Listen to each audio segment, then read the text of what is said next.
Assalamu alaikum wa rahmatullah, bienvenue à tous sur Jana Télévision. Aujourd'hui, nouveau petit épisode. La dernière fois, on avait parlé d'un riche milliardaire qui avait donné toute sa fortune pour Allah Azza wa Jal. Et dans la vidéo, on avait parlé de comment Bill Gates s'inspirait de la finance islamique pour gérer son argent à lui. Vous étiez plusieurs milliers à plébisciter cette vidéo et la demander. Chose promise, chose due. Générique, on revient tout de suite. Comme vous le savez tous, inutile de le présenter, Bill Gates est l'une des personnalités les plus riches du monde. Il s'est fait ou il a fait sa fortune au travers d'une solution qu'on connaît tous, Microsoft, une solution qu'on utilise tous sur les ordinateurs. Il l'a vendue, commercialisée, il a pris le leadership, le monopole et grâce à ceci, il a accaparé plusieurs milliards de dollars. Une fois qu'il a réuni tout cet argent et tous ses actifs, Bill Gates s'est retrouvé face à une problématique qui était simple, qui était la problématique financière, fiscale, comment il devait déclarer ses impôts, etc., etc. Lui et sa femme ont décidé de reprendre une fondation. Une fondation, c'est une sorte de grosse structure comme une grosse association avec un minimum d'1 million de dollars qui a pour but caritatif ou du bien. Dès que vous injectez de l'argent dans une association ou dans une fondation, automatiquement ils sont défiscalisés. Lui, il a été peut-être un petit peu malin, mais là, on va voir où est-ce qu'il a été plus malin, c'est quand il a utilisé ce qu'on appelle un trust. Un trust, c'est un outil financier qui a été utilisé depuis le Moyen-Âge en Europe et qui a été découvert par les Occidentaux lors de leurs croisades. Quand les Européens sont partis pas faire des croisades, ils sont partis comme des gueux et sont revenus comme des savants. Parce qu'en partant là-bas, ils se sont rendus compte que ceux qu'ils considéraient comme des hérétiques, des mécréants ou autres parmi les Arabes et les musulmans étaient des gens beaucoup plus instruits, beaucoup plus cultivés. L'une des choses sur lesquelles ils ont appris, justement, c'est ce trust. Ce trust a son équivalent chez les musulmans qui s'appelle le waqf. Qu'est-ce que c'est qu'un trust? Un trust, c'est quand vous avez des richesses et que vous mettez quelqu'un pour gérer ces richesses pour vous, vous les faire proliférer et partager peut-être ou pas les gains avec lui. Les musulmans, ce qu'ils ont fait depuis très longtemps, c'est de mettre en pratique les versets du Coran. Allah, dans le Coran, il nous parle d'une notion de qard.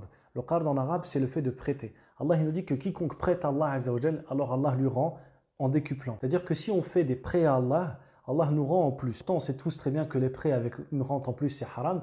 Mais pourquoi on prête de l'argent à Allah? Celui qui donne ou celui qui place son argent pour Allah Azza wa Jal, alors Allah, il considère que cet argent est prêté. Parce que l'argent de base appartient à Allah, il reviendra à Allah et entre-temps, on peut lui le prêter. Donc, qu'est-ce qui se passe pour le waqf ou le trust? Les musulmans, ils ont très vite compris que le fait de faire des récoltes, comme on fait par exemple dans les mosquées, en passant avec une bassine ou en demandant aux gens avec un terminal de carte bleue ou autre pour récolter de l'argent, c'était bien, mais ce n'était pas très optimal. Le but, c'était de trouver des moyens et des astuces qui permettaient aux musulmans de récolter beaucoup d'argent et d'utiliser cet argent pour le bien, pour gérer les mosquées, payer les imams, les enseignants, pour payer les pauvres, les orphelins, pour aider la communauté musulmane dans tous ces projets sans avoir à baisser la main et à demander s'il vous plaît, aidez-moi. Qu'est-ce qu'ont fait les sahaba dès le premier temps?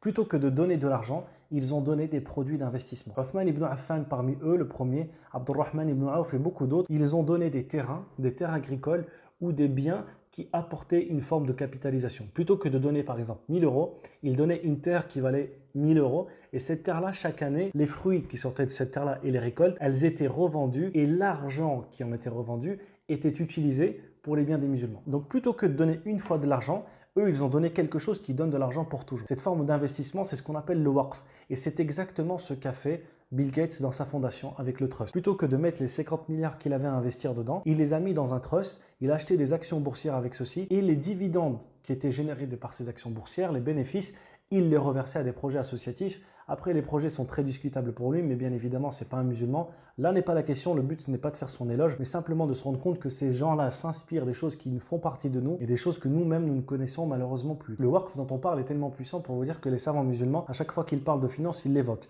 afin d'inciter les musulmans à le donner. Othman ibn Affan avait donné quelques legs, quelque chose qui permettait d'avoir de l'argent, et maintenant, subhanallah, à la Mecque et à Médine, il y a des grands bâtiments qui ont été construits grâce à l'argent que Othman ibn Affan avait investi il y a 1400 ans. Je ne sais pas si on arrive à se rendre compte, il y a 1400 ans, il a donné une aumône et jusqu'à maintenant, cette aumône donne des fruits qui sont utilisés par des musulmans. À titre d'exemple, au Maghreb, chaque pays musulman dispose même d'un ministère qui s'occupe des awqaf.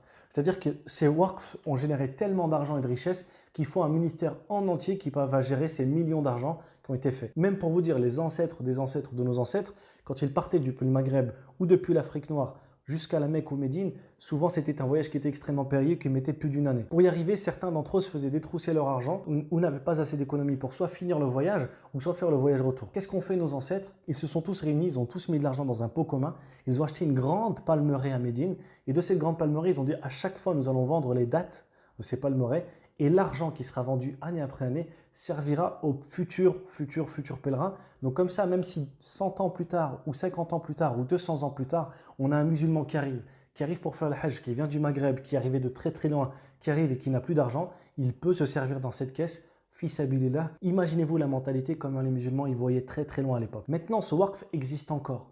En 2021, l'argent qui a été donné par ces musulmans il y a plusieurs centaines d'années fait encore des bénéfices. Et les bénéfices sont reversés aux étudiants maghrébins qui étudient à la Mecque ou à Médine et qui ont besoin d'un petit peu d'argent. Donc entre guillemets, il y a plusieurs centaines d'années des gens ont donné et jusqu'à maintenant, on a des gens qui profitent et peut-être jusqu'au jour dernier. D'ailleurs, le prophète sallallahu alayhi wa sallam, dans un hadith authentique, il nous a donné un très beau conseil. Il a dit, même si l'un d'entre vous, il entend que la fin du monde a sonné et s'il a une graine dans la main, qu'il la plante. C'est-à-dire que le musulman, quand il s'agit de construire des projets entrepreneuriaux, de l'argent ou de construire des biens, il se doit d'avoir une vision très très long-termiste. Pensez à ses enfants, aux petits-enfants de ses petits-enfants et pensez à l'islam d'une manière générique. C'est une vision qui nous est propre. Normalement, nous, quand on doit réfléchir à nos projets, à nos associations ou autres, on doit avoir ce type de choses. À l'heure actuelle, dans le monde, les Awqaf représentent un patrimoine de 400 milliards de dollars répartis sur tous les pays musulmans. Sur ces 400 milliards de dollars, nous avons à peu près, grosso modo, 2 milliards de musulmans en tout et pour tout, si on considère tout le monde, et ce qui fait un ratio de 200 dollars par musulman dans le monde entier.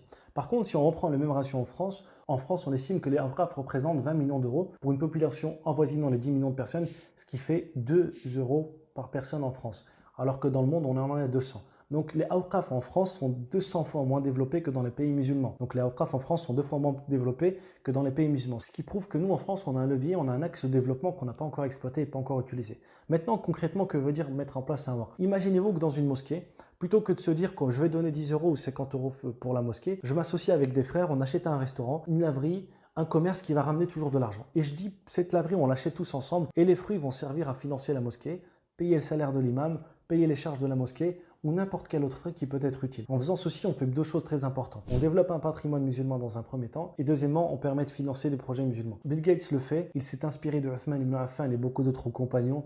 À nous de prendre le même chemin. Barakallahu fikoum d'avoir suivi cette vidéo. Si cette dernière vous a plu, n'hésitez pas à mettre un pouce bleu et à donner votre avis en commentaire, bien évidemment, dans le plus grand des respects. Pour la prochaine fois, on aimerait aborder un sujet, c'est les paris sportifs et les jeunes musulmans, parce qu'on est en train de se rendre compte de plus en plus que les marques de paris sportifs cherchent à cibler en priorité les jeunes musulmans en France. Si ce sujet vous intéresse, n'hésitez pas à nous le dire en commentaire, à laisser un pouce bleu et à partager bien évidemment la vidéo. Enfin, si vous n'êtes pas encore abonné, c'est peut-être l'occasion de le faire, Inch'Allah ta'ala, afin de ne rater aucune de nos vidéos. Je vous dis à très vite, Inch'Allah, sur Jana Télévision. Wassalamu alaikum wa rahmatullah.